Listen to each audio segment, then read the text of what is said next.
problématique qu'il faut traiter, il faut s'enquérir des causes. Est-ce que c'est un retard de commercialisation? Est-ce que c'est un problème d'inadéquation de l'offre et la demande? Peut-être qu'il y a les deux, peut-être qu'il y a des gens qui achètent et qui, disons, ils mettent leur argent un peu de côté. Il y a plusieurs raisons. En tout cas, nous, pour essayer de surmonter ce problème, on essaye de pousser à des approches territorialisées.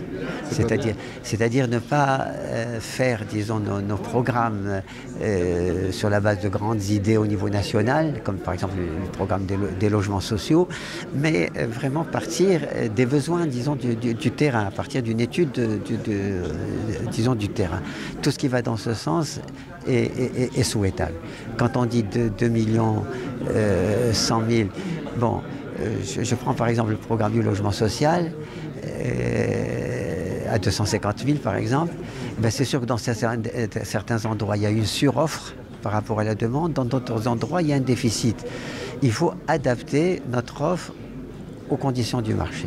Et puis en même temps, aujourd'hui, la population est très exigeante par rapport à des critères, disons, de qualité, de durabilité. Ce n'est pas parce qu'on est dans le social qu'il faut s'estimer exonéré des critères de qualité. C'est quelque chose de très important.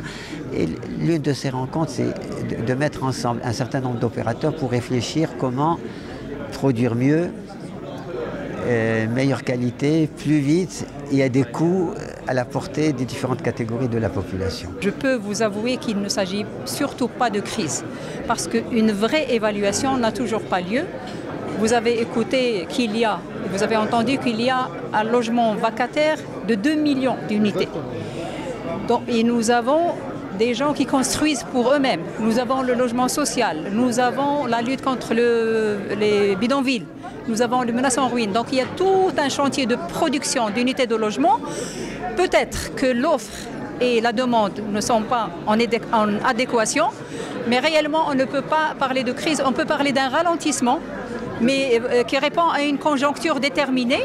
C'est vrai que l'indicateur clé qui est la vente de ciment est en baisse, mais ce n'est pas aussi alarmant que le véhicule quelques moyens de médias. Justement, vu ce déphasage entre l'offre et la demande, on a bien vu qu'il y a une demande, qu'il y a une offre. Peut-on parler d'une crise de confiance alors? Peut-être pas une crise économique, mais une crise de confiance. Non, c'est pas la question de crise de confiance, mais moi je parlerais plutôt d'une inadéquation des prix. Le citoyen marocain ne trouve pas un produit logement convenable à son pouvoir d'achat. Ceci d'une part. D'autre part, les productions de logements se sont concentrées dans les grandes villes et on a fait une étude qui montre seulement 5 régions des 12 où s'est concentrée la production.